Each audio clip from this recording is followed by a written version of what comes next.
আজকে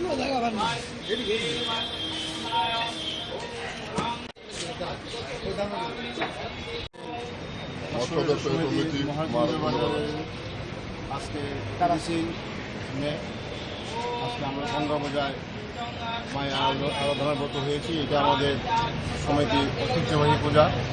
আমরা গঙ্গা পূজা এবং দুর্গা পূজা এবং জগদ্ধাত্রী পূজা 3টা পূজা আমরা করে থাকি। আজকে 18তম আজকে আমাদের গঙ্গা মায়ের আরাধনা আমরা বর্ষবাসী সমিতি মহাজনী বাজার থেকে আমরা আয়োজনে ব্রত হয়েছি। আমরা আপনাদের মাধ্যমে আমরা সবাইকে আমন্ত্রণ জানাচ্ছি সন্ধ্যার সময় এসে আমাদের পূজায় অংশগ্রহণ করার জন্য এবং প্রসাদ গ্রহণ করার জন্য। মায়ের কাছে কি প্রার্থনা করলেন? মায়ের কাছে প্রার্থনা আমাদের তো একটি থাকে, আমাদের যারা আমরা তো মাছের সঙ্গে যুক্ত, আমাদের জলের সঙ্গে আমরা আমাদের কাজে মানে আমাদের জীবিকা নির্ভর জলের সঙ্গে আমরা মা গঙ্গার কাছে এইটুকুই আমরা আরাধনা প্রার্থনা করি।